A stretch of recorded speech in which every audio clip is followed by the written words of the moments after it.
Thank you for tuning in to an episode of InRange. This is a little bit of a unique one. One of the things that happened with InRange, kind of an accident, but is an awesome thing now, is that it's actually been a community building resource. When I started the Discord server, which is essentially an online real-time chat environment, I had no idea what it could turn into. And what it has turned into is an incredible place of competitive shooters, supporters of InRange, but also subject matter experts, as well as industry insiders, quote unquote, where they can aggregate and have a good time, become friends, talk to one another, learn, educate, etc. It's also been a place where we have something called Derp Crew, which are the awesome guys that you've seen at some of the two-gun matches, or as well as the Desert Brutality matches, that have become essentially a competitive environment where they're challenging each other to become the best that they can, not only in gear, but also in skills and knowledge and etc. And this is a lively environment. Well, one of the things that happened just recently was the very first Derp Crew hosted Q&A with industry experts live with over 70 people attending, where the actual Patreon and Discord supporters provided the questions, and Pharaoh Joe, one of our awesome moderators and Discordians, moderated the event, and G3 Yoast helped edit and make sure that the audio video quality was there for you. So in this we have JBowles, formerly of CMMG but now of Hodge. We have Tinky Winky, now a current Vltor engineer. We have Sinistral Rifleman of Arms, who you see on the channel regularly, and Max, formerly of Wiselite Arms, but now the owner of SmallArmsHumaneSociety. Well, all of them got together, and the Patreons at $5 and above that are on the Discord server asked questions, and this became a very interesting over-hour-long discussion about what it's like to be an industry insider or a firearms creator or engineer, with elements of just general cultural interest as well. We plan to do a lot more of these, so if you're interested in being a part of one of these, consider being a Patreon supporter at $5 above and joining our Discord, and maybe you'll become part of Derp Crew. Or if you're part of the industry or you're a subject matter expert, reach out to me, info@InRange.tv, for future events like this, where you can have real-time live discourse with the supporters and awesome people that make InRangeTV possible to exist. Welcome to the first InRangeTV Discord Q&A session. Today on our panel, we have JBowles, formerly of CMMG and currently at Hodge, Tinky Winky, who is currently at Vltor, Max of SmallArmsHumaneSociety, and Russell Fagan of Arms. All the questions today were provided by InRangeTV Patreons, the people that make InRangeTV possible, and they are at the $5 or above level to be in the Discord and ask questions. I am Pharaoh Joe, and I am simply the moderator today. And I will start it off by asking Jordan a question. Jordan, this question is from MD Watson, who wants to know, what's something about designing firearms you wish you had known on your first day of working in the industry? Or designing firearms or just working in the industry at all, something you wish you had known? Oh man, I don't know. How little I was going to get paid. Fair. And then we'll just go down the line. Tinky, is there something that you wish someone had told you, something you wish you had known before you started working? Well, first of all, my pay is decent, surprisingly. And the other thing that I wish I had known more about was drafting and the plating callouts for firearms. What I learned for aerospace doesn't always necessarily translate to firearms, and the drafting sometimes isn't the same for tolerancing. Because your degree and your background was in aerospace, right? I have a master's in mechanical engineering, and I have a master's in aerospace engineering. There's a lot of overlap, but they're a little bit different. Max, is there something you wish you'd known before you started your career in the firearms industry? Yeah, my biggest thing that I wish I knew, honestly, is how much time it takes to develop something from an idea to being able to sell it, where you can expect, especially if you're a small shop, you're basically not going to get paid for that for, a year or two. And is there a project in specific you can talk about, maybe like an example of something that took a long time and took you a while to get paid on that you had to work on? Also, one of the things I've been working on is a reproduction of a Hell Regal, which there aren't any real ones left. So it's kind of just making it up as I go. And I've been working on it for probably a year and a half now, and I don't have a working prototype even yet. And you're not going to get paid for sitting on your computer and doing.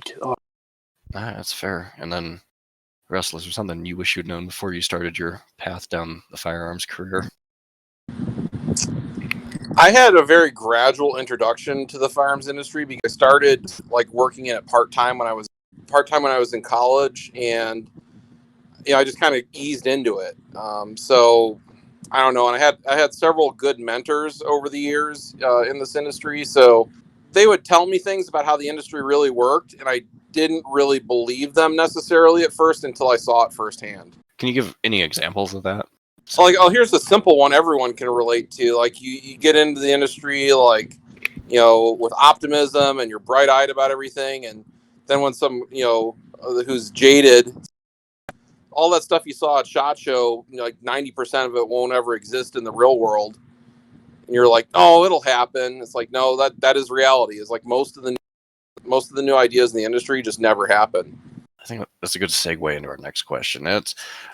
What's something you don't like about working in the firearms industry, or something about the firearms industry itself that rubs you the wrong way? And we'll start with Russell. We'll flip it around. I mean, one of the things that bothers me the most about working in the firearms industry is, business discrimination, and that there are business entities like banks and hosting services and different things like that. Just because you're a firearms business, they won't do business with you. Okay, so banks will refuse to give you loans or just have an account. They just won't have your account. Yeah, okay. they just won't. They just won't bank with you, period, or let you bank with them, I should say, because you're a firearms, industry company, and they view that as, quote, high risk. That's their excuse. So a lot of times firearms industry companies have to work with like a local bank and trust versus like a major chain like Chase or Wells Fargo or, Bank of America. And from an advertising perspective, like being like a marketing guy in the gun industry, I cannot advertise through Facebook. I can't advertise through YouTube. I can't do AdSense stuff. So those are frustrations that, like, the firearms industry is treated as this fringe entity, even though it's a mainstream legal business. And a lot of times we'll still get phone calls from, like, say, a sales rep from Google wanting to sell us advertising. And it's like, you guys don't work with us. Like, you're not going to work with us. And they're like, well, I can look into it. No, like, this is the policy of your company. Like, you're not going to, work with us once you actually look into it. That's fair. I think there's probably a lot of things like that those of us that don't work in the firearms industry are just unaware of. Those kinds of issues that you have to deal with. Max, what are some things that are hard about working in the firearms industry, or things you don't particularly enjoy? I kind of have to agree with Russell. That's a big problem that we all kind of have to deal with. For instance, before I left Wiselite, we were buying a new CNC machine, and getting the financing options are so small, and the interest rates are always jacked up just because you're a gun maker versus a machine shop. And then I think Tinky and Jordan will probably have different answers because they work more on the engineering side of things. But Tinky, what's something that you don't enjoy about working in the firearms industry? First of all, I'll second what Russell said about entities not being willing to work with firearms industry. It's been a huge problem for us as well, because that means that we have cash flow issues where we can bring a product from prototype to production faster because we just don't have the means to do it. So as an engineer, I see kind of that aspect. But to the first question, what bothers me the most about the industry is probably how marketing is more important than the actual merit that the product has in itself. It's a lot of appearances and lifestyle. It's not really like how good the product is. And you're talking about like the flashy literature on a web page or an ad that just throws buzzwords at you, but it's not necessarily the merit of the product if it's actually good or not. Yeah, it's kind of a lack of substance, and for product's merit to come out to light, it can take a long time. How do you balance that? Because I imagine there's back and forth between the engineering department, the HR department on how to market a product. And you mean the PR? Yeah, sorry.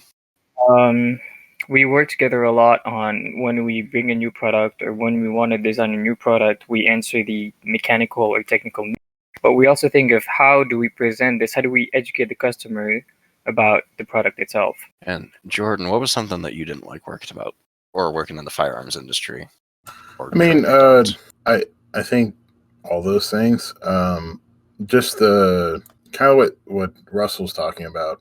And not only like banks and financial stuff and like Project Chokehold stuff, But just, dealing with the various rules and regulations, it's a whole extra layer on top of just doing business. So not only are you fighting it on the private sector, but you're, on the government side, you're having to deal with, the ATF, the Department of the Treasury, Department of State, and Department, and Commerce with ITAR and exporting and stuff like that.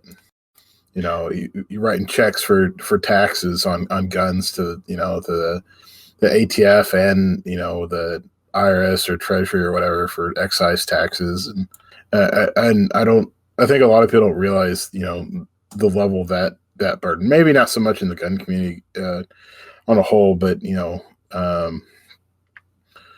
widespread for, the general public, doesn't understand that, hey, yeah, there's already a 10 or 11% tax on your guns and ammo that your manufacturer is having to eat. And then Tinky touched on this a little bit with his comment. But so our next question is, what are the most important factors considered when developing a new firearm accessory for the market? Tinky said you touched on that a little bit. You want to start that one off? The most important factors, probably reliability. You don't want to under-engineer something. I imagine there's a balance between reliability and cost as well that you have to consider, or that somebody at the business considers. It's mostly weight at this point. The difference between, 13 ounce and 17 ounces of aluminum doesn't really matter. It's Okay. how much effort you're going to put into making something and how much strength or resilience you're getting out of it. I'll go to Russell next for this question. What are the important factors when developing a new firearm accessory? How do you look at the market and decide what's going to sell well and what's going to bust? Well, there's a couple levels for that, right? There's major products and there's just accessory based things. So it's is there a demand for this item? Is there a sufficient demand for it to justify whatever tooling and production costs there will be to bring it to market? And then, in my position at K-Arms, a lot of it's I'm telling the engineer what the expected features are and what it needs to do to be optimized, and they design it based around what I'm telling them and what it needs to interface with.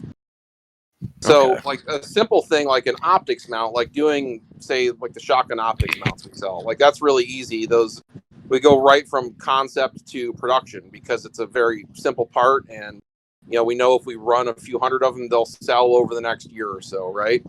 A more major project, like the polymer receiver, there's a lot more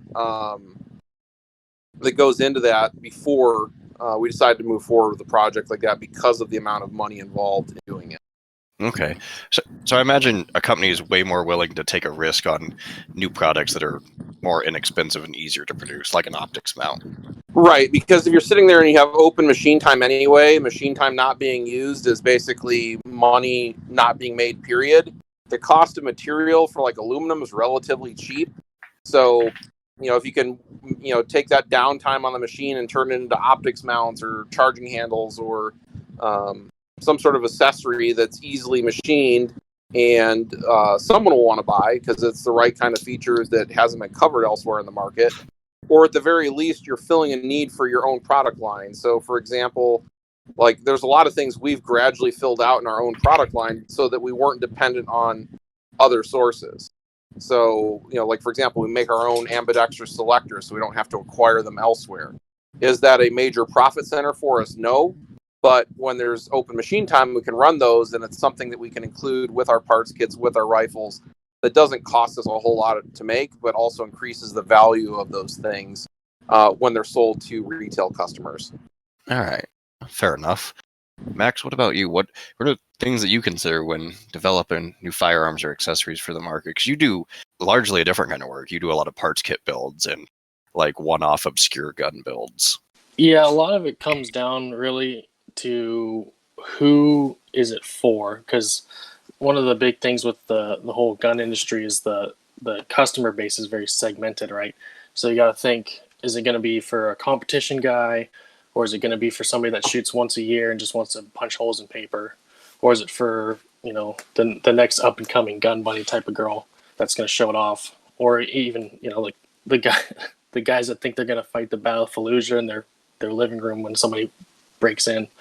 So it really depends on who it's for more than what it is, at least when you're starting to think of something. So depending on who's using it is how you base on if you're willing to take on that project or not for, whatever the profit might be. So like if it's something that gets you a lot of exposure, you might be willing to put in, more work and effort into a harder project. Kind of, I guess, but more of like, so say it's like those RPKs that I've built for a couple of guys here. The style of gun is going to be a lot different if somebody wants a true collector gun or something to shoot competitively like a lot of you guys do. So, you get a lot of the guys that want originality and they don't care if it sucked. They just want it original versus the guys that want something that actually can work in competition environment or just for, nobody wants to go to the range day and have to work with something that's 100-year-old and kind of sucks. All right. Jordan, the same question. What are the most important factors when developing a new firearm or accessory for the market? I like to think it is what problem is this solving? The reality is it's really who's going to buy this. Now, there's some crossover there between those two things because the people who are going to buy it, the ones that need this problem solved, right? But that's, it's not always the case. Sometimes people are just going to buy it because it's cool or whatever. I'll tell you this, I'm not good at figuring out what that is in the gun industry, right? Like I don't have a feel for it in terms of like, oh yeah, this is gonna sell bajillions of them. People are totally gonna want this. I think that's just my personal what I think or what I want and need is or what I think maybe a good idea is, not necessarily what everyone wants to buy. Gotcha. Going on from there, well, I'll hit you with something that you do have a pretty good feel for, at least a lot of enthusiasm for. If the NFA disappeared right now, is there a specific gun you would manufacture or improve upon? NFA gone, what would you bring to market? What do you think? I think machine pistols and submachine guns of various forms. I think that's a whole realm of gun that's kind of underdeveloped just because there's never been a big commercial market for it. And I think there's a real good use case for a lot of that stuff over like some hot rod pistol or something. Because like what's the point in using a pistol when you have a sub gun? Outside of like some little, backup gun or some deep concealed carry weapon. There's the full size pistol exists only because I can't, just go buy a TMP9 or something at the gun store. All right, I imagine as popular as PCCs are right now, it'd be easier and cheaper to make, open bolt ones. You'd be able to cut a lot off, money in to make them. Well, I think just giving some big kick in the pants there, imagine if like Glock made some sort of like not a Glock 18, but like something analogous to the BT Universal Service Weapon or the TMPs or something. So like that, it'd be a $500 rig, right? And you'd be able to actually hand it to anybody that'd be shooting like a madman with it instead of shotgunning targets at 7 yards just because there's a buttstock. All right, and then Tinky, same question. If the NFA disappeared, what gun design would you manufacture or improve upon to bring to market? What is the NFA holding you back from really, advancing forward? Mass production, modernized PKMs. Very Vltor answer there. Yeah, but I do like the platform. I like it a lot. Yeah, expand upon it. Why you like the PKM so much? Why is that the one bringing to market? I don't have a lot of experience with general purpose machine guns. I have some on the M249, M260, M60, and the PKM. And the PKM is by far my favorite. There are some things I'd like to improve about the ergonomics and the use cases, but yeah, I think it deserves modernization. That's a fair point, because there's really not a lot of general machine guns to pick from if you're a military. And I think part of that's because companies aren't allowed to make them and sell them to anyone else. I mean, if you're a modern military, you have what for choices? FN and HK, and that's about But it. I think a big part of that's just because how good the FN mag is for general purpose machine gun work. So there's not much to improve there other than making it lighter. This is something that you actually have a bunch of experience with, Max, is making, items that the NFA would normally ban for most people. Is there something that you would want to improve upon or make or bring to market based on that unique experience? Yeah, so I was a machine gunner back in the day, so like I have a lot of experience with on the mill side with machine guns and machine gunnery. And I've had exposure to a lot of guns from the PKM to the 240, the saws, MG3s, and a couple that weird Israeli one. I forget what it's called. Negev. Yeah, Negev. But as far as manufacturing, once the NFA was gone, one of the things I see a lot of people, because we do the machine gun shoots, is people always love subguns because they're easy to shoot. Like a full auto AK or AR is a little bit uncontrollable, especially if you're not well versed in shooting a machine gun. And then the belt feds are cool, and that'd be my favorite personally, just because that's how I am. But they're also heavy and it's not as much fun to shoot from the prone versus from the shoulder. So I'd probably focus on the Stens personally, and like I'd want to make something that everybody could have for like $100 for a tube gun. Here you go. That, or I mean, we do like $20 sending your AR, AK, and CNC machine goes burr, and you have a machine gun. So there's enough of those out there that I don't think it's really worth pursuing making new ones just because the NFA is gone. And then, Russell, finish up the question. When NFA is gone, what do you bring to market? I'm with Jordan. As soon as I heard the question asked, I was thinking stocked pistols. As a firearms instructor, training people to use handguns effectively requires a lot of time, energy, and patience. And if the NFA didn't exist, I think full-size service handguns would be replaced with a category of stocked PWs. It may even be something like a Glock 17 with that, extendable brace thing, like one of the companies is selling currently, that fits in a normal holster still. But I think across the board, like law enforcement and people that were carrying full-size handguns versus like subcompacts would all go to something with a stock on it. And I think overall the usage of firearms would be safer if people were allowed to do that, and you'd see better hit ratios in law enforcement shootings and civilian self-defense shootings if people were allowed to have a stock on their self-defense gun they carry with them all the time. A lot of people don't really understand that even law enforcement has to register short-barreled rifles with the Fed. So if they didn't have to do that, a lot of these shootings where they dump a bunch of magazines and get a couple hits, it wouldn't go that way, because having a stock makes everything much more controllable.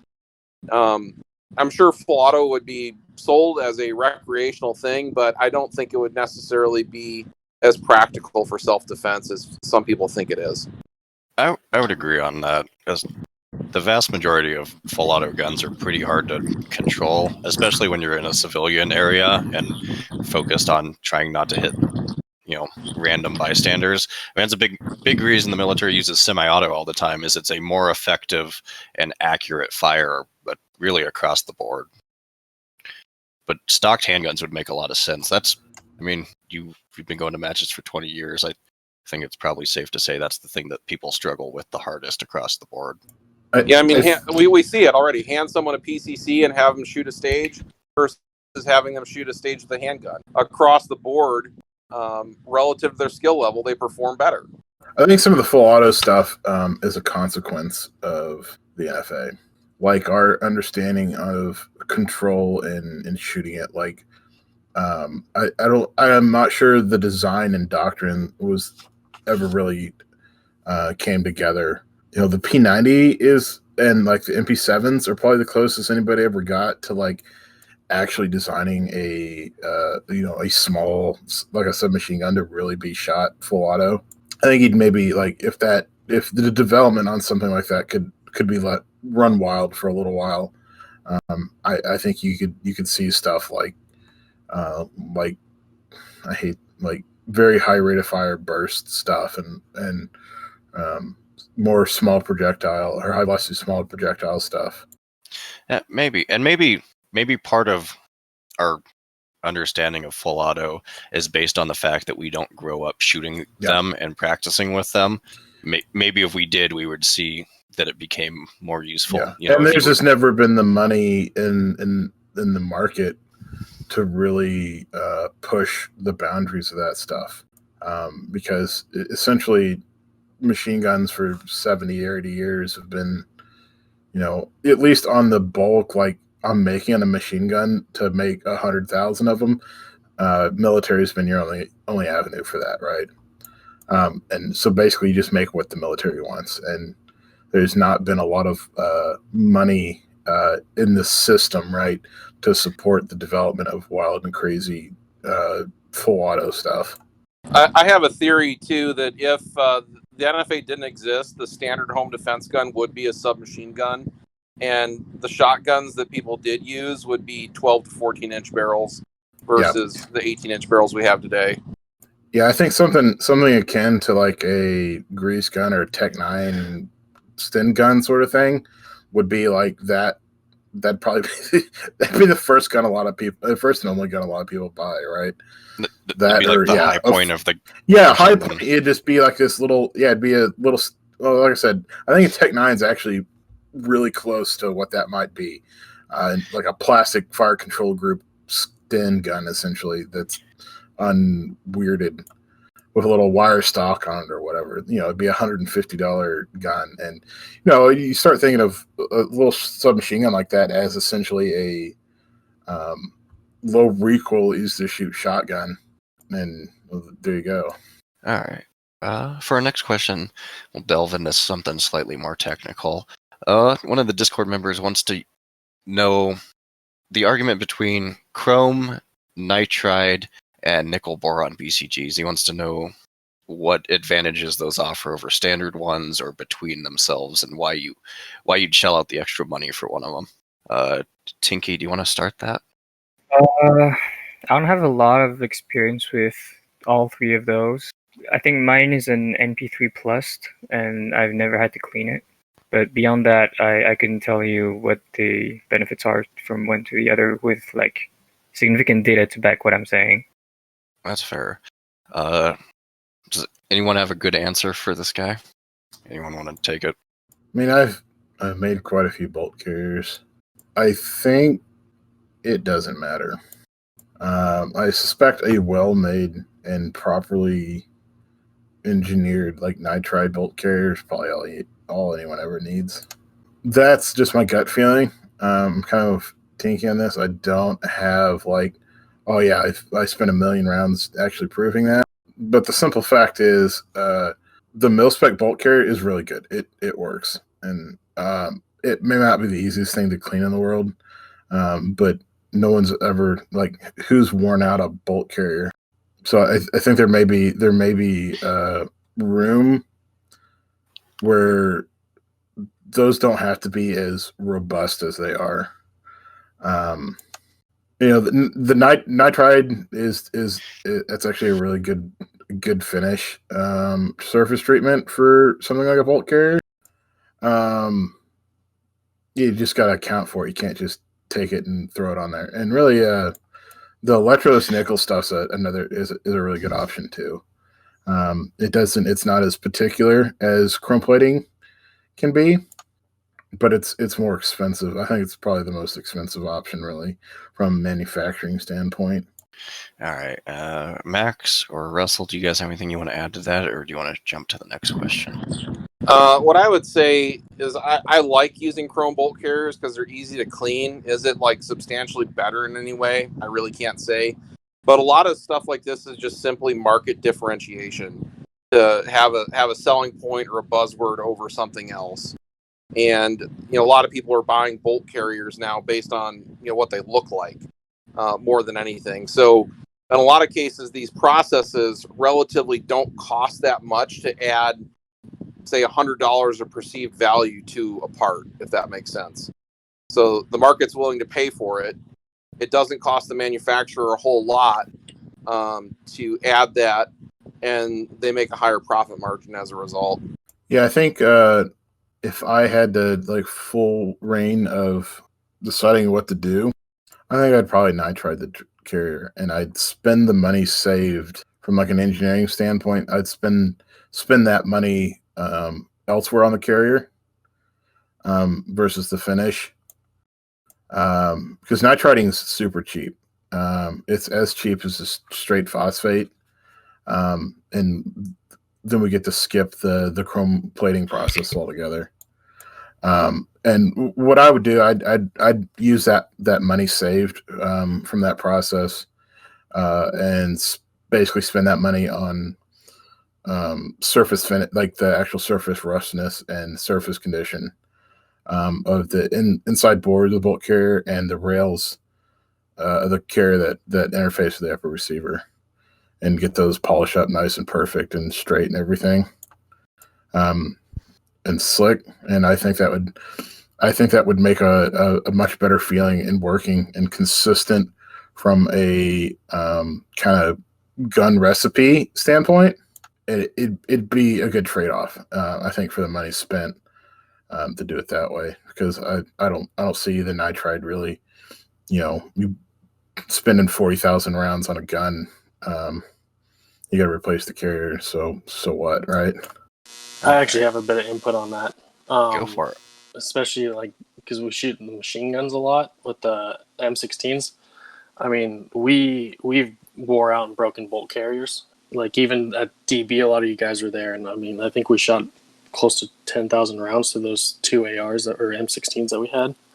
I would say nickel boron is probably the best one from what I've tried. We've tried a bunch of different ones.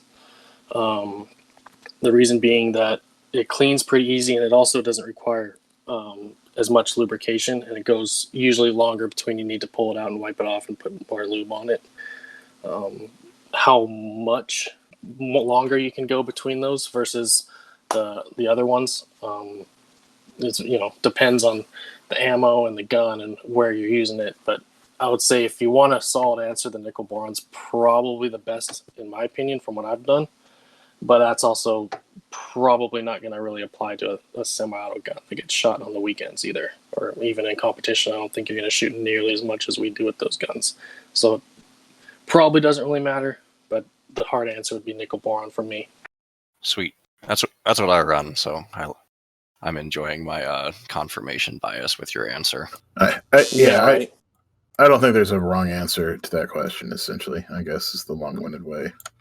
Yeah, it's just, I mean, if you have machine guns, get a nickel boron. If you don't, just probably doesn't. All right, I'm gonna grab a question out of left field because I like this one, and I'll break up the seriousness. DJ Doot Doot wants to know, which is your favorite 80s action movie and why? Sinistral, you want to lead us off on 80s action movies, as you are somewhat of an expert there? If I have to pick a single one, it would be Predator. But there's the top four for me of all time are Predator, Aliens, the second one, RoboCop, and Terminator.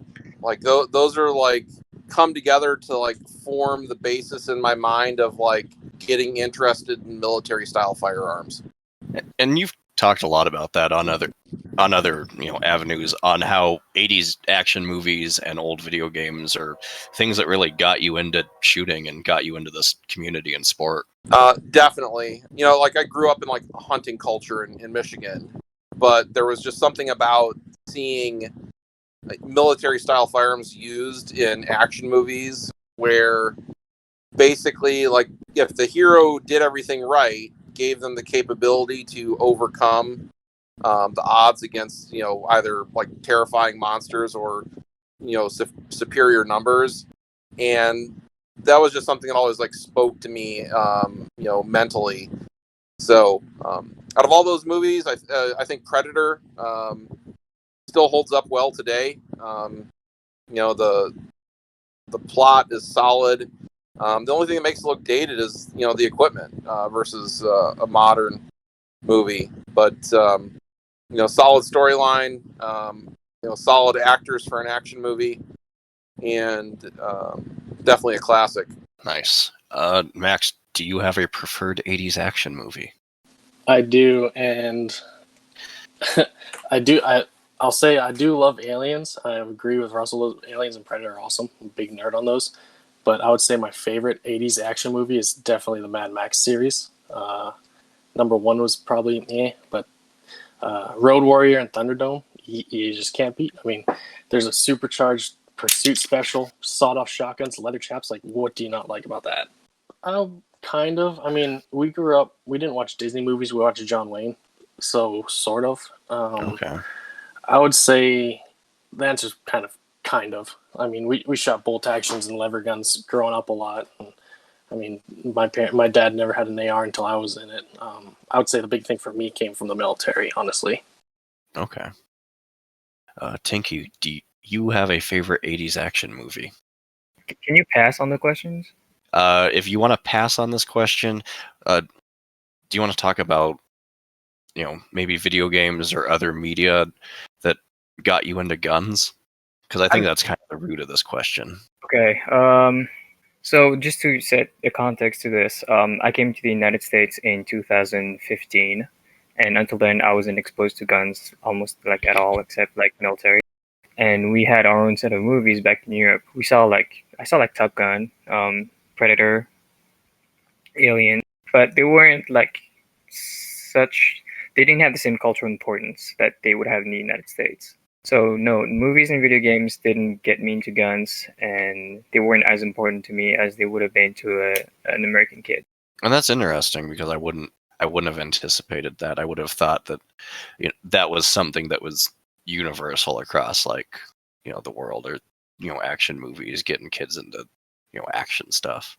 So no, that's a good answer. I appreciate having that's something that's really cool about the InRange Discord is it's not hive mind. It's wildly different. Like the things you and I like are wildly different, but we still come here and get along. So that's a cool thing that maybe people that don't get in the InRange Discord a lot are missing out on. Agreed. And Jordan, does Red Dawn count? If not, Commando. Absolutely. Okay. Red Dawn. Now, to be fair, it was well into the 2000s before I really embraced Red Dawn as a movie. Not that I would have been, the appropriate age to, absorb an 80s action movie in the 80s. Or Commando, just because I think that was the first sort of movie like that I can remember seeing, and it just stuck with me. Maybe it's the steel drums. I don't know. That's fair. That's a childhood favorite. Yeah. No, I was thinking to kind of expand on that is on the follow up on that, where how influential that all was. I think the most influential movie on me was The Postman.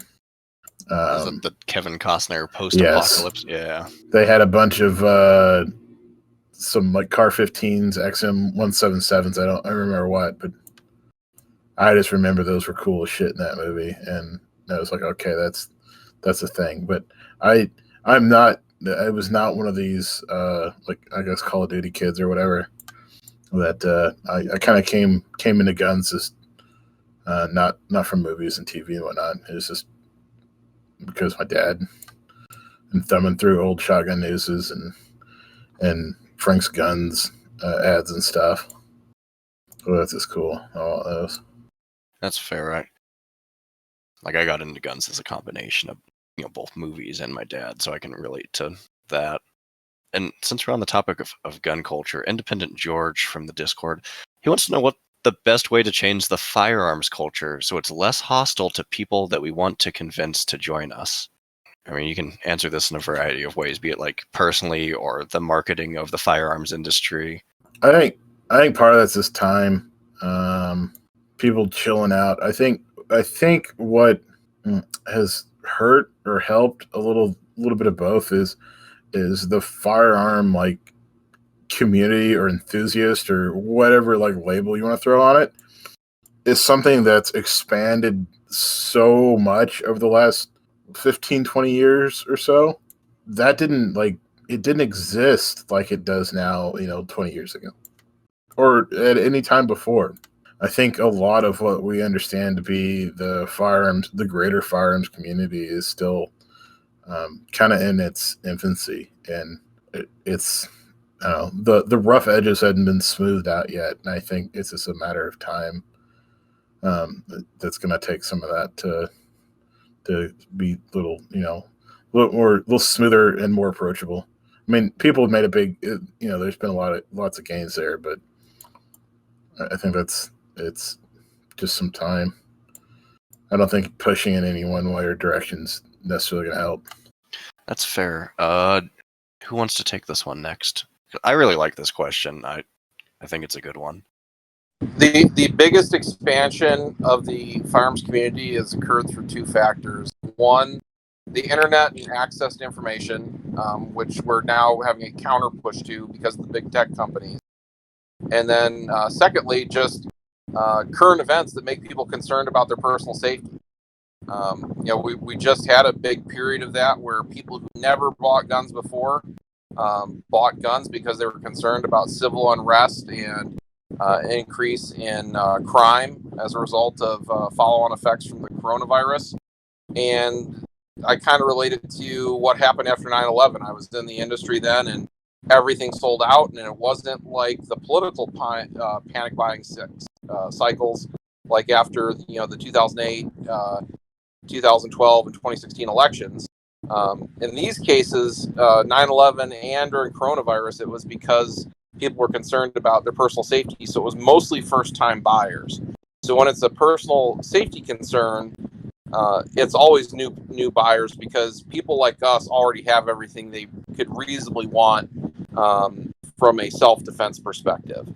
It's only during the political cycles that we stock up because we're worried more about having enough for the rest of our own lives or maybe the lives of our children. So in this regard, the more people who have like skin in the game, as it were, as far as like owning firearms goes, the bigger the concept of firearms ownership will get, and hopefully the less political it will become. Firearms ownership is inherently political still, though, and it is part of the factionalism of the United States, and it shouldn't be. I would like to see it treated as a general freedom issue by all sides of the political spectrum, or all four corners of the political compass, but we're not there yet. And I almost would say that we don't have a firearm community. We have maybe more of like a firearms confederation where we have like loosely intersecting interests, and they overlap in certain areas, but we certainly see that like certain segments of the quote firearms community do not share the interests of other parts of it.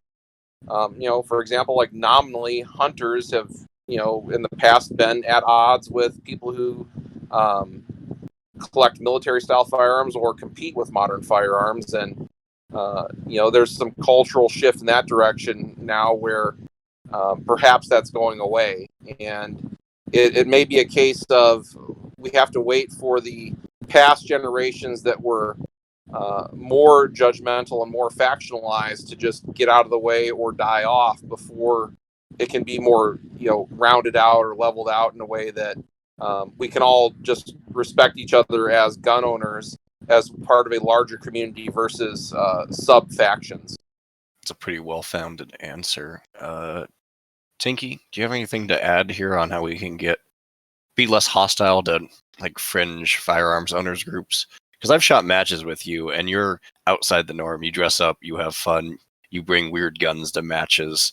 So you're outside, the traditional firearms owner and some of the fun stuff you do. Do you have any insight onto how to be less hostile to new shooters, or how to bring them into like a shooting community? Yeah, I agree. And even within a more normative context, I think the fun mentality kind of needs to die, because it's responsible for the us versus them narrative that is being pushed by the NRA. And the FUDs have control of the ranges, so they have control of the communities, and thus they have control of the image that gun owners as a group present to the general public. And I think that's kind of a problem. And how do you go about fixing that? Do you just wait for that generation to die off and wait for them to stop owning the ranges, or do you think there's something we can do about it now? We can talk to them, but they may or may not be very receptive to what we have to say as younger gun owners. So I guess it's half and half. Try and, bridge the gaps, and if they don't want to bridge the gap, just wait for them to go away. Yes. That's fair. And I think that's something that I know Russell struggled with and I've struggled with is trying to get ranges to change some of their old mentalities, adopt newer shooting sports and bring in younger, newer shooters and the things they're interested into their ranges and mentality. And I think that's something that holds back new shooters, I think, or new people into the community is a lot of these old styled ranges that don't allow for, modern firearms. Max, what about you? Do you got? Yeah, so I got without trying to be all long-winded, I got three things really, and a lot of it comes from the stigma of guns we have nowadays, and how you fix that is more. The answer is going to take longer than we have here, but like for instance, my father-in-law came to the house and he just assumed when he went in my gun room, assumed that was all illegal or something is illegal, right? And there's nothing wrong with it, and there's nothing illegal about it. So that stigma is one of the big things we fight, especially with new people that don't know. The second thing I would say is one of the big things that turns people away is like the snobbery that we see a lot of, like I don't know what we call them around here, but like in the military we call them gear queers, right? Like the guys that just have to have the latest and best stuff, and if you don't, you're just a filthy poor, or like you suck or whatever. And like not everybody can afford the Cry Precision $500 suit of whatever, or the latest greatest $6,000 night vision thing or whatever, right? So we got to be a little bit more accommodating to, Joe just bought his first gun and wants to go to the range, and like don't look down on him. And that general feeling of snobbery I think turns a lot of new people off as well, because nobody likes feeling on being on the ass end of that. It just isn't good. And then finally, I would say is a lot of people don't know where the whole right to keep and bear arms comes from and why we have it. And it goes farther than George Washington. I mean, it's not just tyranny and governments and all that kind of thing. It goes back to like the English peasants being able to hunt and protect their villages. So having a solid understanding of why we own guns and why we should be allowed to own guns, I think is something that a lot of people miss out on as well. And for anybody listening, there's a book called To Keep and Bear Arms it's actually on my desk right here, Joyce Lee Malcolm. That's excellent. For those of you who don't know, I actually am a historian, not a gun person by training, like at college and whatnot. But that would be an excellent resource to start off. Sweet. And I think this issue is one that Carl and Ian and InRange have done a particularly good job at, because if you go to Desert Brutality, it's not a homogenous group of people. It is probably the most eclectic group of firearms owners I have ever come across in one like isolated group. Absolutely, and that's the big reason of why I always go to Desert Brutality. Like I don't really go to any other competitions or do anything like that other than Desert Brutality, because they have done an excellent job with that, and I love hanging out with all the guys from InRangeTV.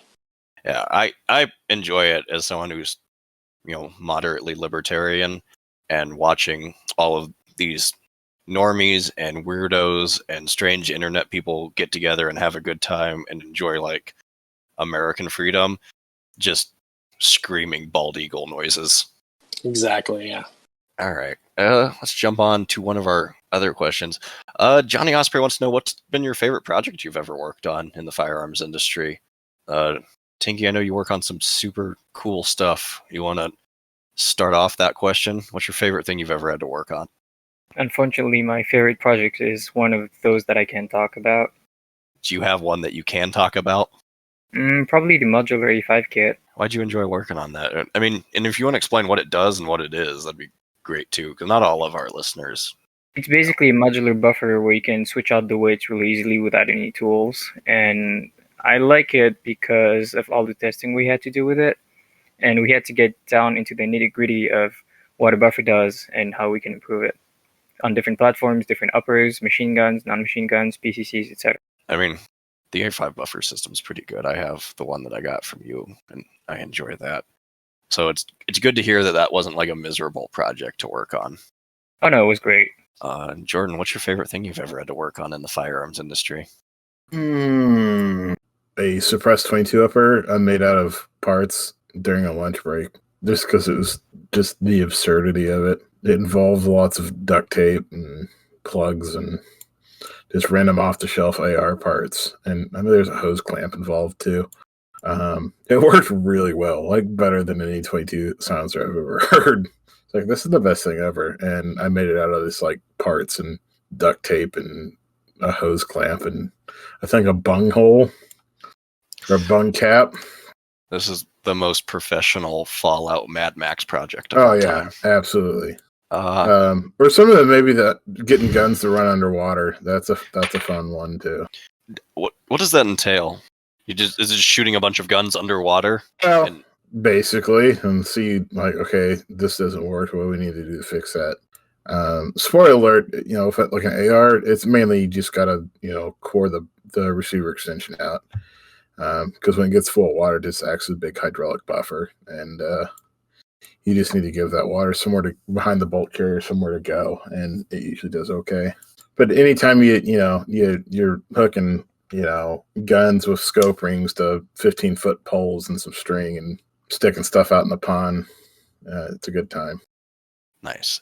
I would like to point out that when you were making the suppressor, you were working for a business where that was illegal activity. Yeah. I was under an SOT, so we do all sorts of improvised machine guns and silencers and just random crap. I just wanted to make that clear for people that might have hopped halfway into this conversation. That this is not wild libertarian hours, sadly. Max, what is your favorite thing that you've had to build? Because I've shot a lot of the machine guns and stuff you've made, and you guys have worked on a lot of historical stuff and super cool guns that you don't get to see or shoot every day.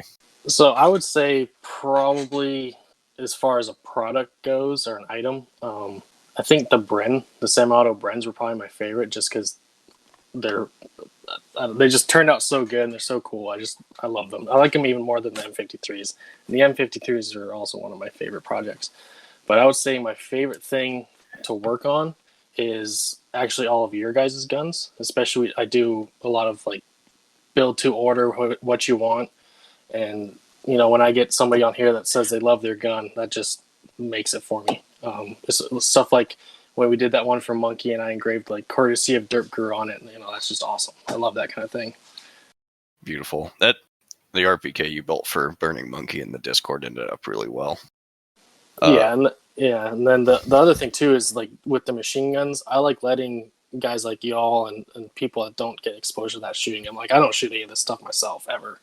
Like I like seeing when you guys shoot. Like when someone turns around with that smile after shooting the Sten, just makes sweet. And Russell, what's your favorite thing you've ever had to work on? Red dot pistol slides. An early adopter of that back in 2010, and I knew back then it was going to be one of like the big, technological leaps forward as far as like using firearms goes. And a lot of the naysayers back then are now using them today. As was predicted back then, they are now becoming a standard feature on modern duty handguns. So being an early adopter of that, giving my feedback on the use and training and features the optic should have, and helping make it more popular through media on YouTube has been particularly interesting for me. And we're finally starting to see the technology related to the optics mature to the point where I think in another 5 to 10 years, like it'll be kind of like today, if someone doesn't have a red dot on their carbine, you look at them like, what are you doing? And in 5 to 10 years, I think it'll probably be the same way for duty-sized handguns too. That's a good point. I mean, it wasn't that many years ago when everyone who had ARs was shooting iron sights, was shooting carry handles or flip-ups. In a very short period of time, it's gone from that to a wide variety of optics. Yeah, because the capabilities are just so much greater. Initially, just like with the dots on handguns in the 90s through early 2000s, unless you were running an aim point, maybe people didn't trust a red dot on their rifle. And a lot of agencies still had rules against it. But today, if someone has a serious defensive carbine, unless they're just deliberately being retro, as we see some people do today, it's kind of crazy not to have a red dot on your carbine. And I think as the technology of red dots on pistols matures even more, in another 5 to 10 years, we're going to start thinking of people who aren't making use of that capability or deliberately handicapping themselves. Awesome. I think that's good insight, as the last 20 years is the basis for that, because I agree with you completely. And I'm going to ask a question from Hank and Icarus, and they want to know what's a popular piece of information spread by supposed experts or internet people that makes your eye twitch. What's an old wives' tale that's persisted in the firearms industry that you would love to go away? Who wants to field this one first? Who's got a good answer? I got a good one. It's usually from the news media. Whenever like panic buying cycles occur, they try to treat the gun industry like we caused it, like we're selling fear to people. And it's completely the reverse. It's organic. People talk amongst themselves through social media and message boards and, sharing text messages and so on. So like every panic buying cycle I've been through, I didn't do anything to help sell the product better. To wrap that up though, basically it happens organically. We don't have anything to do with it.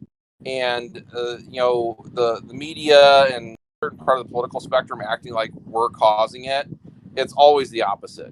The circumstances or the legislation are causing it, and I wish I could sell guns as effectively as politicians or safety concerns that occur organically could. Anyone else have something they want to add to this question? There's probably a bunch of AR-15 stuff I could go on about if I kind of got going on. Barrel twists and chambers for AR-15s. There seems to be a lot of reverence put on some of that stuff. Oh no, here it is. Okay, we're on a roll. People thinking there's some magic recipe for building an AR that's gonna work well. Like if I've got this barrel with this gas port, like what do I need to what's buffer spring or weight or whatever. If I've got X part, is Y part appropriate? And that's not a good way of thinking, because it's really more XYZ beta alpha tau equals Y. It's complex and variable, and I think a lot of people I don't know about underestimate, just don't grasp really what's going on, and really want a simple answer for some of that stuff, and there isn't one. And I think that's something that's kind of bugged me lately. To back up what you're saying, a recent example I had was someone asked me if they should put a low mass carrier in their AR, and I'm like, well, are you going to play with the buffer weight and meter the gas system and toy with your ammo pressures as well? Like, well, why would I want to do that? Like, well, you're rebalancing the system. So if you're changing one thing, a lot of other things may need to be changed in concert with it. Yeah, and like especially with ARs, I think the big thing I see neglected into people's like equations essentially is stuff like bolt carrier group friction, hammer spring force. How good of grip they've got, how big of a person they are. Because really, if you're kind of getting on the ragged edge of stuff, you definitely need to set that gun up for, what's going to work for a 150-pound dude is something different necessarily from what's going to work for a 300-pound dude, just from, the amount of, inertia and whatnot involved with like having that big guy shooting one thing or a little guy shooting another. It's just a lot of stuff like that.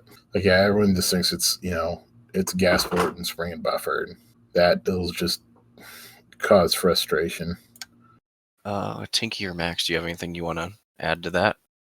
No, I'm good. Yeah. So my biggest pet peeve, and it doesn't pertain just to guns, but it's when people insist that they know something or that they know like they're the smartest, and it's just not true.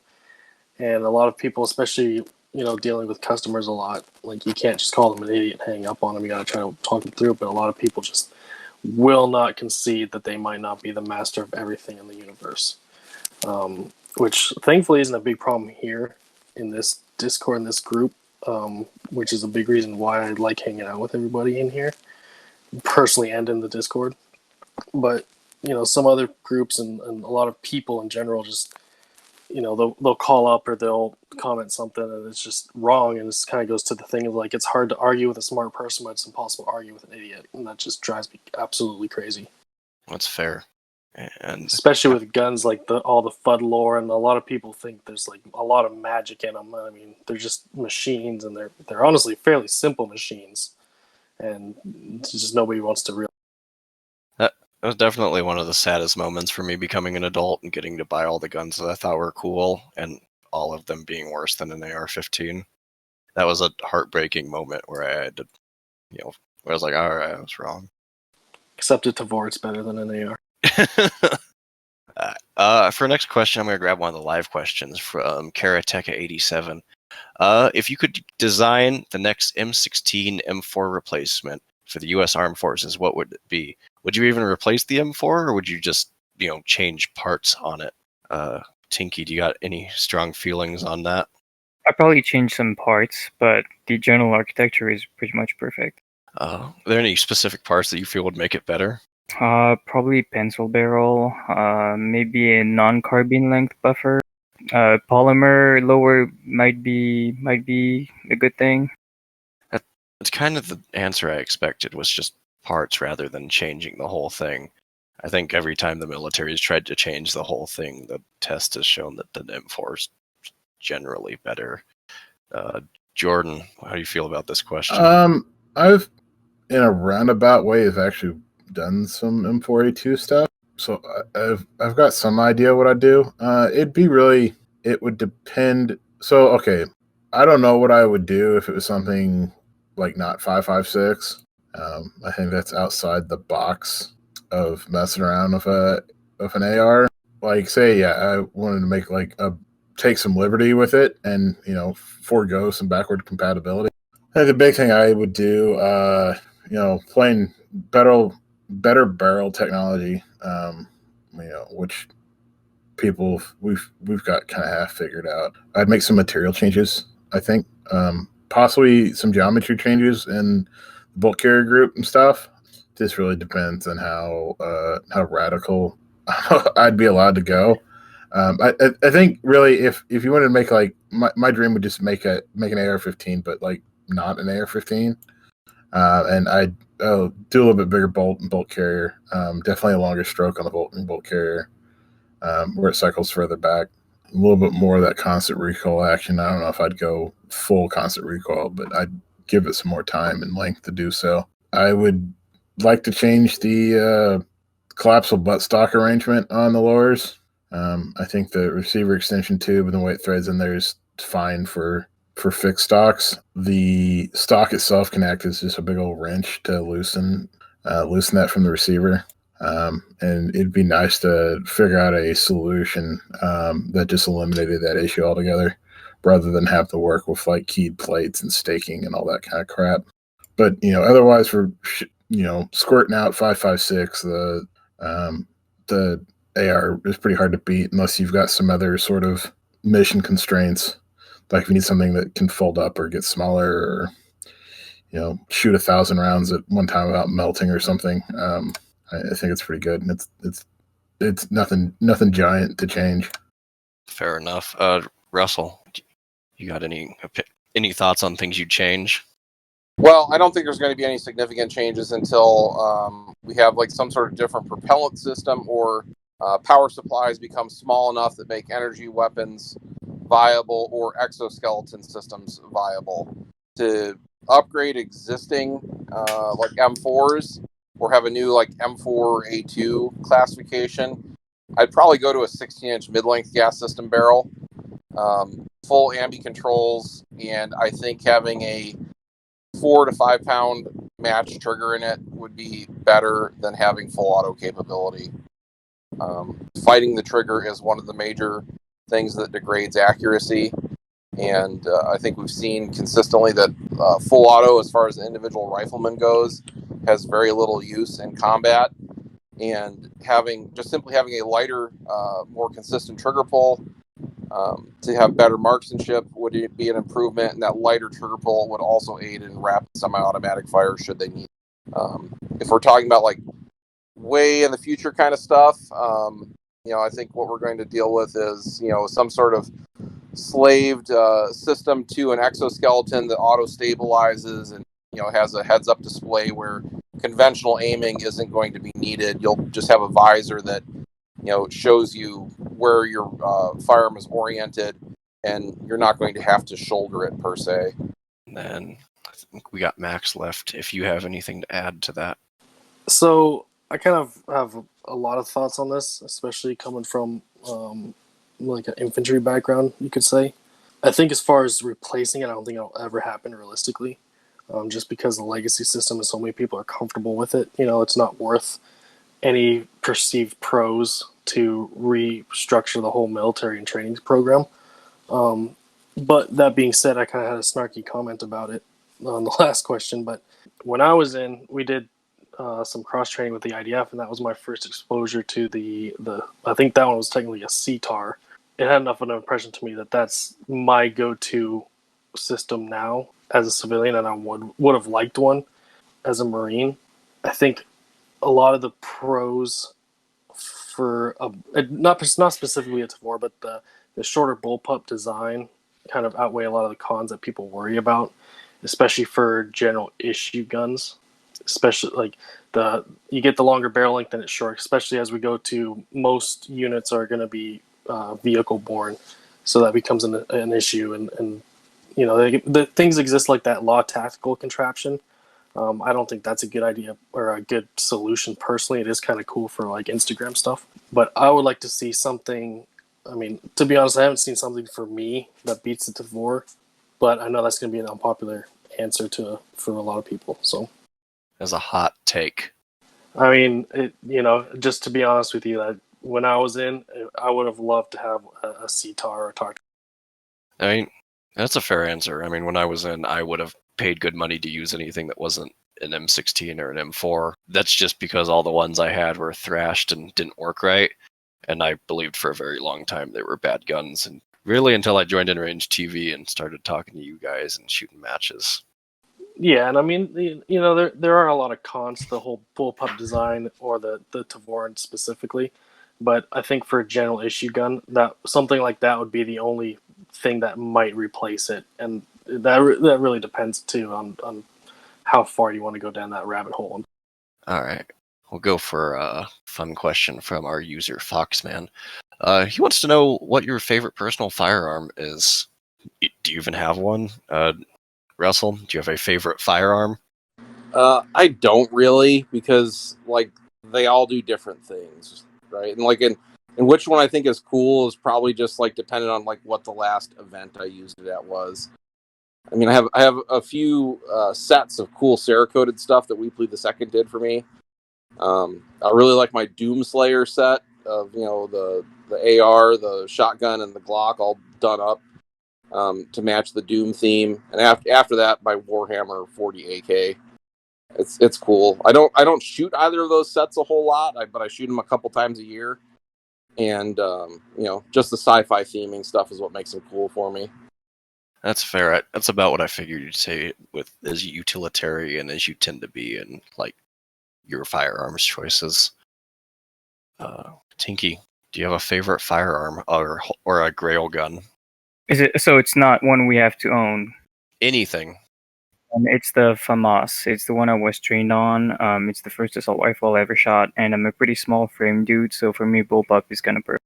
That's a good answer. I think nostalgia for some of us have a lot to do with our grail guns. For me, it's stuff from movies and video games as a kid. For you, it's the FAMAS that you got trained on. Max, do you have a favorite firearm or a grail gun, something you wish you could have? I don't think there's anything that I have left that I want, really, to be honest with you. I mean, I have so many guns at this point, I don't even know what all I have. I would say my favorite for overall for actually shooting or using would be, go back to the Tavor. That's probably my favorite. But if you go to like my favorite overall, just that I've never used, would be that AK that I brought back from Afghanistan, just because it's like the closest thing to a bring back I could have, and it's got a lot of sentimental value to it. So that's probably that one. What about you, Jordan? What do you got? I'm pretty partial to my Colt 733 clone from Heat. The 11.5 like commandos, like A2 commando that's a pretty handy AR. It's like 5 pounds or something, 5.5 pounds. I mean, yeah, it's not the most practical thing in the world. It's loud. There's nowhere to put like lights or red dots or anything on it. But that's, I think, going back to like I had a squirt gun like that, like a 1-to-1 size squirt gun that was that model growing up, and kind of back to the whole Postman thing. I think it's the quintessential like cool AR before the like M4 became a thing. Nice. All right, we'll go back to live questions. Our team, the Penguin, wants to know what's the weirdest, most fun interaction you've had in the firearms community or industry? Has working in that field led you to, do some fun outside, off the wall stuff? Max, what do you got? Sorry, can you say that one more time? You cut out. Oh, what is the weirdest, most fun interaction you've had in the firearms community or industry? 100% desert brutality. Excellent. Can you elaborate on maybe a little bit why? Because it's funny, that last year, I guess 2 years ago now, was the first competition I've ever been to. And, the group I was kind of iffy about the whole thing, but the group was fun. And then the one a couple months ago was awesome. I got to shoot with all you guys. I got to shoot some weird German gun and wear all the German stuff, and nobody thought I was a crazy person. And then doing the machine guns is just a lot of fun with you guys. I love doing that. That's probably one of my favorite things ever to do in the industry, is bring that stuff for you guys. Tinky, I feel like most of your interactions in the firearms community are fun. Do you have a favorite moment? Oh, it's favorite or least favorite? A favorite? No, what's the thing you enjoyed doing the most in the firearms community or industry? Yeah, having fun at Desert Brutality. Watching you shoot Desert Brutality was great. I don't think I've ever seen anything like that in my 29 years of life, and it was amazing to watch. Thank you. Jordan? Me and about 50 other guys have got an annual hog hunt down in Texas. I go to every year. It's pretty rad. It's my week of freedom. And I believe you usually do themes or costumes for these, don't you? No, yeah, we've got themes, and we're all like industry guys, so it's a good time, and I can't explain how deeply good it feels to be out in a place where you can just 3 of your buddies can go jump in a pickup with your ARs and maybe have a beverage or two while driving around trying to shoot things, and do that and it's in a a reasonably safe and responsible manner. It's like I'm not being a bad person doing this. That's pretty special. That's fair. This is it. This is like that perfect razor's edge of freedom and responsibility. Can you talk about any of the themes you guys have done, or you have any of those that stand out to you or you want to talk about? I mean, not particularly. That's fair. Yeah, it's just stuff like 1 year it was Disney, and another year it was 80s rock, and that sort of stuff.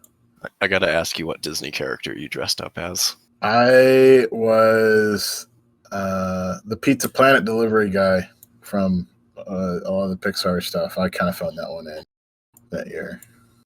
It's an obscure reference. Yeah. I was. It worked. I was able to get the shirt, and I got the red, white, and blue trucker cap, and all right, that's all I needed. Last year was 80s rock, and I got a multicam tracksuit from Russia, and a Run Guns T-shirt, and a multicam like little, I think they call them giggle hats, like the real short brimmed boonie hat, a Amazing. big gold chain and stuff. And I already had my multicam, like Chuck Taylor shoes. So that was, I think MC Multicam was the name thrown around. So Nice. basically the same shit everyone else does is dress up and do stupid stuff in the desert. I think dressing up and shooting guns is an underrated part of the gun community. I enjoy the historical reenactment side of that at matches, like buying the period correct guns and gear and getting a bunch of guys from the Discord to dress up as me or dress up with me as, like, 80s soldiers or Vietnam dudes. And I think I think more people should do that because it's ridiculous fun. Russell, what have you got for weirdest and most fun interactions in firearms community and industry? Weirdest, I have a whole catalog of customer service interactions. Oh man, are there any you can talk about? Including like someone called up and said, well, what if my gun received incoming gunfire? Is that covered under the warranty? And my response was, well, it depends on how interesting your story is. I had someone call up that it was some sort of like political activist troll thing where there was like gunfire in the background. They're screaming. They were getting shot at by the kids they were babysitting, and they were returning fire. And we had to call the police about that just in case it was real. We received a series of like letters in the mail that were like completely crazy stuff, accusing us of like keeping his guns under warranty, and preventing him from like fighting aliens and crazy shit like that. And like, we've never heard of this guy before. So like that all got scanned and sent to the FBI because we weren't sure if he was threatening us or if he was just unhinged. It was like 7 pages of like crazy references and writing. And the weirdest part was getting a call back from the FBI at like in the middle of the night. But this was like right after the 9/11 period. So maybe they were like, more keyed up on that kind of stuff at the time. Funnest experience, there's a lot of those, but one of the ones that stands out to me most from a match perspective was the 2009 American Heroes Team Challenge match. It was a law enforcement military only event, but I got our company team in, working for Cav Arms at the time because we were an event sponsor. So it was me, Carl, Mark Perez, who was a National Guard sergeant, and a local sheriff's deputy, Jeff McClure. We practiced together for like 4 hours before going to this thing, and it was really interesting because all the professional military and law enforcement teams were looking at us like, who are these guys? But then they started seeing us shoot, and like we were placing in the top 3 on any of the shooting centric stages. And this event had like 4,000 to 5,000 spectators at it. So like there were crowds of people like cheering you on as you went through these courses, which is something I've never seen at any other event before or since. They had a lot of cool stuff like a shoot house with paintball guns where you had like 30 seconds to target to come up with a plan and like raid this house. And the interesting thing was we kept having like the range officers and scorekeepers of this event. They were all like former military, a lot of them SF, some SWAT guys. And they kept complimenting us on how competent and skilled we were. And they're like, what do you guys do to train? I'm like, well, we mostly play video games online together. And they didn't really know how to take that. So that was a pretty fun event. There's been a lot of, fun events that I've attended over the past 20 years. Some of the things from that event really just stand out to me because it was such a unique event, and never attended anything like that since. Even the other team matches we've done, I've never seen the level of interest from the public in attending an event as I saw at that. It was treated like a professional sporting event in a way, with like all the media and crowds gathered around there. The really funny part of it is I think we were scoring too well, so they threw in a CrossFit stage on the last day to like drop our standings down specifically. Oof. The next question I'm going to ask, and anyone can field this, but I feel like this one's probably centric for Max. The Dancing Tree wants to know, why is it when manufacturers try to produce older guns that have not been in production for a number of years that they have issues? So what's the struggle with producing an older gun that's already been fleshed out and created, but today? This is actually kind of an interesting question. It really boils down to cost. When you can go buy a K98 for $500-600, the same gun but made now is going to be $1,500 probably, because they're pretty high quality guns to be honest, and especially like the military ones from back then. Nobody's gonna be like, oh, well, I don't want to pay that much for a fake one when I can get a real one for less.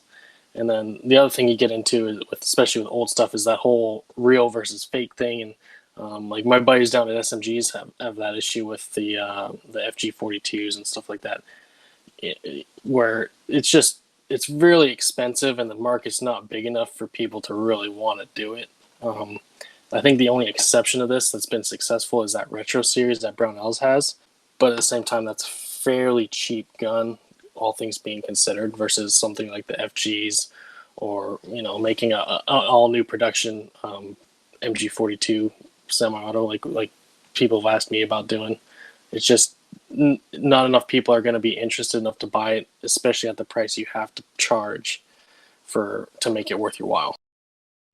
Like the Brownells retro line is effectively like just a Vismod thing. Everything that's hard to make about an AR, this in plenty, stuff they had to make to retro one is relatively not that expensive versus pulling up to make a completely new design, right? So in a lot of cases, like the technical data package for all the dimensions and tooling and fixturing and all that stuff doesn't exist, or if it does exist, no one's made them in 30 to 60 years. So even if the company that make them has that, all the institutional knowledge about actually producing the thing are gone. And then a lot of times, just simply the manufacturing techniques that were used to make those older designs either don't exist today or are cost prohibitive. Most modern firearms production is based around modern CNC machines or injection molding. So a lot of the stuff that they used to do with casting or forging or whatever, or machining things from blocks of billet out of steel, like just isn't cost effective as it was. Stamping to the level of precision needed, like I don't think there's really a lot of companies doing that anymore, because it's so much easier to simply program a CNC to cut a block of than like set up all the tooling and fixturing to do all that stuff. All right, Tinky and Jordan, do you guys have anything you want to add to this? And it's pretty much been said. It's basically TDP and cost. It's harder to go back to something that was already designed than to make up your own, because you have to understand every little decision. You don't control anything, but you have to understand everything. Whereas when you're making something from scratch, it comes out of your mind like directly. So it's a much easier process for engineering. Okay, so you don't know what decisions they made based on cutting cost, or if they were under stress of war, or it's hard to look at a blueprint and decide where they cut those corners on this thing and where you could improve upon it. Yeah, pretty much. I'll give you an example. We had to reverse engineer TDP for an older weapon system that I can't talk about. It was being modernized, and I saw the original drawing. I made the model. We made our own drawing, and after the first batch of prototypes, realized I had missed something because I didn't know what it was doing, and it wasn't apparently doing anything in the assembly, but it was actually kind of important, so we had to add it back. Gotcha. And Jordan, do you got anything here? 'Cause I know you do a lot of work on drawing CAD problems or CAD drawings of old guns. Yeah. Like I'm actively working on the rear side assembly of an M1 carbine right now as we're talking. Yeah, there's definitely there's stuff that you look at and it's like, this doesn't make sense. And you're just missing the context for some of that. Some of it's like, for example, like this M1 carbine, it's pretty good. Like there's a lot of stuff that like the rear sights and other parts that there's like 3 or 4 versions of each of these parts. There's like the original stab, like the early war, the late war, then like what they mothballed in the 60s. And yeah, the AR, I know the AR a lot better. Like it's pretty easy to understand. I think a lot of like the difficulty, like trying to make a new gun, is they used to how people make guns is different nowadays. A lot of the World War II and before stuff, you'd have an entire factory dedicated to manufacturing a gun, and you'd have mills and shapers and whatnot set up for doing a singular operation. There's like this one cut here at this angle, this mill does, and then we take that out and put it in another thing, and we use another machine. And it's just an entirely different way of thinking in terms of manufacturing. When you start to understand that, you start to see like why that's where a lot of that context comes from. Is the way this is done is because it works better that way, and it makes no sense at all doing it in a more modern manufacturing method. And a lot of that stuff was designed with the idea of essentially a state-run or a major manufacturer producing that stuff. And it's just not. There's really no really strongly viable, robust way of doing that on a small scale. I've looked at like the STG 44 and like what HMD is. If I was going to do that, I wouldn't have changed a damn thing because it was just asking for trouble. Maybe 5 years after you figured out how to like make a normal one good. Stamp guns are, I think, a safer bet. You can kind of do that, but like the U.S. style guns, where it's like a big hunk of billet receiver and various things attached to it, that's hard to bootstrap and hard to do on a small scale. The AK is essentially like that. I'm really impressed. I don't know if impressed is the right word. It's interesting to see that people like PSA and Kalashnikov USA have actually maybe figured out a way to make a U.S. made AK that doesn't cost more than $1,000. Because that's actually a project I worked on for a little bit. Was like, let's make an AK in the U.S. and sit down with our manufacturing guys and like, wait a second, this sucks. Like, this is going to cost $1 bajillion because we don't have a giant factory full of like essentially slave labor making it. It's like, this entire like gun, like the fundamental design of it is not conducive to like being made on like a CNC machine, like we normally would. Where to Armalite's credit, the AR-15 was definitely designed with a more modern. I mean, they weren't doing CNC. Maybe some of the early ones were actually using some sort of numerical control on some operations. But definitely the philosophy of making it was a much more attainable scale, I guess. And maybe that's just from the fact that a lot of that stuff was prototyped and manufactured by essentially what amounts to a couple guys in a garage full of lathe and a mill. So it dovetails well with modern manufacturing techniques. And I think that's one of the reasons, the AR is as prevalent as it is, and a lot of stuff built around older manufacturing techniques have kind of fallen off because it's just so hard to support. Yeah, if you look at old videos of the like M16 production line from Colt, it's just a series of manual mills set up with stops. So like, guy A is doing this operation and passes it to guy B. But all those things are essentially doing the same operations as a modern CNC machine. What I gathered from that is Max is worth 200 communist slaves. Yeah, basically. All right, and then I think here is where I'm going to call it, because we're an hour and a half in, and I want to keep this about the same length as the InRangeTV Q&As, so they're easily digestible, because I think they're going to put this on the YouTube channel later.